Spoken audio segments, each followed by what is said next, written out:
maka engkau percaya. Berbahagialah yang tidak melihat, namun percaya.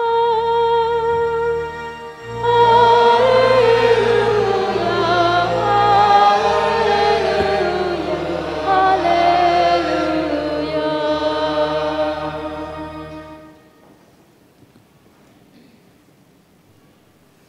Tuhan bersamamu.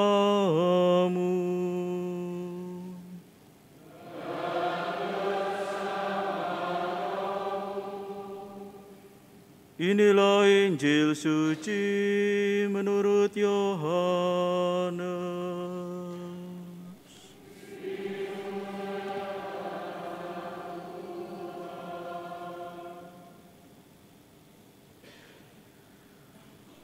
Pada waktu malam di hari pertama pekan itu, berkumpullah murid-murid Yesus di suatu tempat dengan pintu-pintu yang terkunci, karena mereka takut kepada para pemuka Yahudi. Pada waktu itu datanglah Yesus berdiri di tengah-tengah mereka dan berkata, "Damai bagi kamu." Sesudah berkata demikian, Yesus menunjukkan tangan dan lambungnya kepada mereka. Murid-murid itu bersukacita ketika mereka melihat Tuhan. Lalu kata Yesus sekali lagi, "Damai bagi kamu. Sama seperti Bapa mengutus aku, demikian juga sekarang aku mengutus kamu." Sesudah berkata demikian, Yesus menghembusi mereka dan berkata, "Terimalah Roh Kudus. Jika kamu mengampuni dosa orang, dosanya diampuni. Dan jika kamu menyatakan dosa orang tetap ada, dosanya tetap ada." Ketika Yesus datang ke situ, Thomas, seorang dari ke-12 murid, yang juga disebut Didimus, tidak ada bersama-sama mereka. Kata murid-murid yang lain itu kepadanya, "Kami telah melihat Tuhan." Tetapi Thomas berkata kepada mereka, "Sebelum aku melihat bekas paku pada tangannya, dan sebelum aku menaruh jariku ke dalam bekas paku itu, dan menaruh tanganku ke lambungnya, sekali-kali aku tidak akan percaya." 8 hari kemudian, murid-murid Yesus berada kembali dalam rumah itu, dan Thomas bersama-sama dengan mereka. Sementara pintu-pintu terkunci, Yesus datang. Ia berdiri di tengah-tengah mereka dan berkata, "Damai bagi kamu." Kemudian Yesus berkata kepada Thomas, "Taruhlah jarimu di sini dan lihatlah tanganku. Ulurkanlah tanganmu dan taruhlah ke lambungku. Dan jangan engkau tidak percaya lagi, melainkan percayalah." Thomas menjawab dia, "Ya Tuhanku dan Allahku." Kata Yesus kepadanya, "Karena engkau telah melihat aku, maka engkau percaya. Berbahagialah mereka yang tidak melihat, namun percaya." Memang masih banyak tanda mujizat lain yang diperbuat Yesus di depan mata murid-muridnya yang tidak tercatat dalam kitab ini. Tetapi hal-hal ini telah dicatat supaya kamu percaya bahwa Yesuslah Mesias Putra Allah, dan supaya karena percaya kamu memperoleh hidup dalam namanya. Demikianlah sabda Tuhan.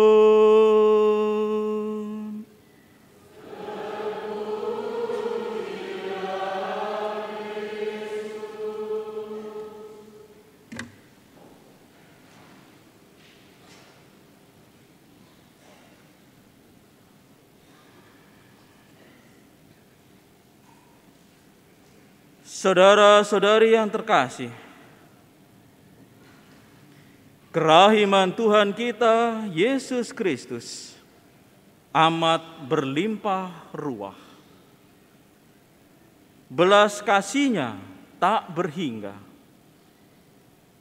di mana Tuhan kita Yesus Kristus senantiasa menginginkan agar semua umat manusia terselamatkan. Oleh karena itulah Dia datang mengorbankan dirinya, memberikan tubuh dan darahnya, agar setiap insan di muka bumi ini merasakan kerahimannya, belas kasih-Nya yang teramat besar itu. Mereka merasakan penebusan dosa yang terjadi dan diselamatkan. Kerahiman Allah yang teramat berlimpah ruah itu merupakan rahmat yang istimewa bagi kita semua yang percaya kepadanya. Dan tentunya apa yang disampaikan kepada Santa Faustina merupakan janji nyata kepada kita semua bahwa kerahimannya yang memancar keluar berupa sinar merah putih yang melambangkan darah dan air yang tercurah senantiasa itu diberikan agar setiap manusia terselamatkan. Dan tentunya apa yang dipancarkan oleh Tuhan ini sebagai rahmat belas kasih kerahiman yang berlimpah ruah tentunya menghendaki sikap iman kita. Allah mewahyukan kerahimannya, bagaimana tanggapan kita? Keselamatan tentunya terjadi oleh karena kita mau menanggapi rahmat kerahiman Allah itu, di mana Dia datang dengan penuh belas kasih yang berlimpah ruah. Kita sebagai manusia yang mengetahui rahmat cinta kasih yang begitu besar dari Allah, dikehendaki olehnya untuk membuka hati kita. Dikatakan, mereka yang menghampiri kerahimanku, maka jiwa-jiwa mereka, para pendosa yang malang, akan diselamatkan. Nah, saudara-saudari yang terkasih, tentunya kita dikehendaki oleh Tuhan agar seperti di dalam antifon pembuka tadi, bahwa jiwa kita seperti bayi yang baru lahir. Artinya jiwa kita bersih adanya. Kita kembali kepada Tuhan dalam keadaan jiwa yang bersih. Sebab dosa itu senantiasa mengotori jiwa kita yang bersih. Hal itu dapat digambarkan demikian, bahwa kita sebagai manusia ketika awal lahir seperti air di botol ini, bersih adanya. Jiwa kita adalah jiwa yang bersih seperti air yang bening ini. Namun saudara-saudari yang terkasih, jiwa kita sebagai seorang bayi yang bersih adanya, kemudian seiring bertambahnya usia, kita tercemar oleh noda dosa. Mulailah dosa memasuki hidup kita. Kita ragu akan Tuhan. Mulailah dosa menempel. Jiwa kita mulai ternoda, ragu akan iman Katolik. Percaya pada tahayul, dukun-dukun palsu, pergi ke Gunung Kawi, ya, cari pesugihan. Nah, ke gunung mana lagi? Sindoro, wes, di pokoknya semua gunung didatangi.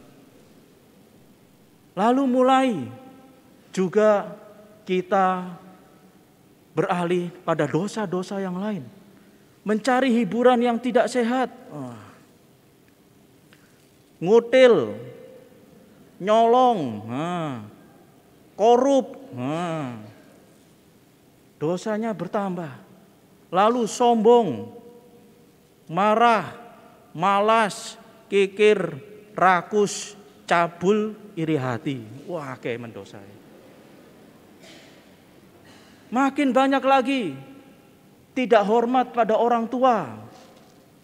Ngamuk-ngamuk karo orang tua, menelantarkan orang tua. Sebaliknya, orang tua menelantarkan anaknya. Tidak peduli, anak-anak mungkin terasa seperti beban. Wah. Egois.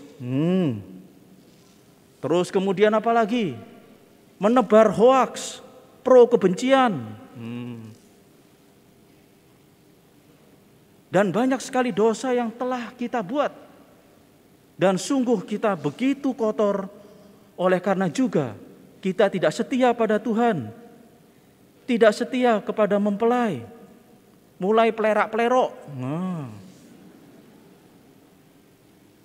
Ternyata kita akhirnya yang semula bersih jiwanya, seperti bayi yang baru terlahir, kita ternoda oleh dosa-dosa yang ada.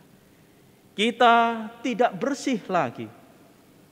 Jiwa kita kotor. Sehingga jiwa yang kotor terhalang untuk memasuki kerajaan surga.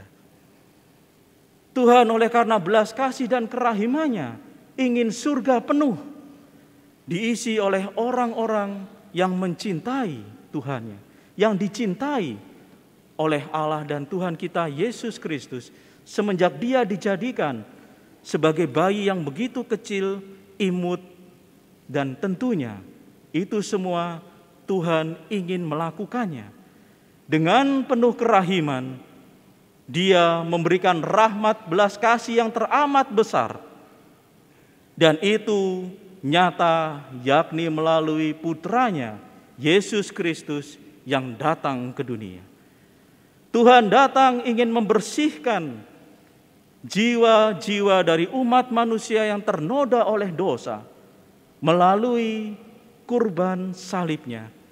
Tubuh dan darahnya yang tercurah ke bumi ini, darah dan airnya yang memancar keluar, itu senantiasa membersihkan jiwa-jiwa yang malang karena dosa. Sehingga tak hanya itu, Tuhan Yesus Kristus yang bangkit, di mana dia datang memberikan rahmat, dan inilah Yesus Kristus. Salib ya. Dia datang sebab yang bisa membersihkan noda dosa hanyalah yang Maha Kudus, Maha Rahim, Maha Suci, Maha Bersih. Hanya yang Maha Kudus, Maha Bersih, dan Maha Suci itulah yang mampu membersihkan jiwa kita yang ternoda oleh dosa, yang kotor oleh karena dosa-dosa yang kita perbuat. Maka saudara-saudari yang terkasih, Tuhan memberikan rahmat pengudusannya melalui para rasul yang ada, dan kemudian tentunya diwariskan terus-menerus kepada para paus penggantinya. Dan rahmat pengudus itu hanya ditemukan di dalam gereja Katolik, tidak ditemukan di tempat lain. Dan rahmat pengudus, penyucian dan pembersihan itu ada di dalam sakramen-sakramen. Yesus datang menebus dosa-dosa kita. Darah dan air yang memancar dari dirinya, tubuhnya yang maha mulia, senantiasa menguduskan dan menyucikan dan membersihkan semua noda dosa. Sakramen baptis yang kita terima senantiasa membawa kekudusan, penyucian dan pembersihan. Sakramen Ekaristi, sakramen pengakuan dosa, sakramen tobat yang ada, dan sakramen-sakramen yang lain. Tindakan suci kita melalui amal bakti dan juga doa-doa koronka kerahiman ilahi yang kita lakukan ternyata membersihkan semua noda dosa yang ada. Inilah kuasa Yesus Kristus, bahwa Dia yang Maha Kudus, Maha Suci, Maha Bersih, mampu membersihkan noda-noda dosa yang kita miliki. Hanya Tuhan kita Yesus Kristus yang memberikan rahmat pengudusan dan penyucian itulah, maka jiwa kita yang kotor tadi dibersihkan olehnya. Dan saudara-saudari yang terkasih, inilah kuasa yang hanya dapat ditemukan di dalam kekatolikan kita. Rahmat pengudusan dan penyucian yang hanya diberikan oleh Tuhan kita Yesus Kristus melalui para rasul, para paus penggantinya. Dikatakan, jika kamu mengampuni dosa orang, dosanya diampuni. Dan jika kamu menyatakan dosa orang tetap ada, dosanya tetap ada. Dan yang lebih kudus dan mulia adalah bagaimana Tuhan oleh karena sakramen pengakuan dosanya sungguh menghapus dosa-dosa kita. Ekaristi kudus, tubuhnya yang maha mulia itu, yang setiap saat kita terima, menguduskan dan menyucikan jiwa kita yang ternoda oleh dosa. Perlahan-lahan kita semua yang setiap saat menerima sakramen pengudus itu, sakramen cinta kasihnya, maka jiwa kita akan dikuduskan dan disucikan, bersih kembali seperti bayi yang baru lahir. Nah, saudara-saudari yang terkasih, inilah bukti nyata bahwa Tuhan kita Yesus Kristus tidak pernah tinggal diam. Kerahimannya tak berhingga, mencintai kita semua. Sakramen cinta kasihnya senantiasa membersihkan jiwa kita dari noda-noda dosa yang ada. Sehingga ketika kita senantiasa tak kunjung henti untuk menerima sakramen pengudus itu dan juga hidup di dalam amal bakti dan doa yang setia, di mana kita selalu mengisi diri ini dengan hal-hal rohani, membuka hati kita dengan sakramen-sakramen pengudus itu.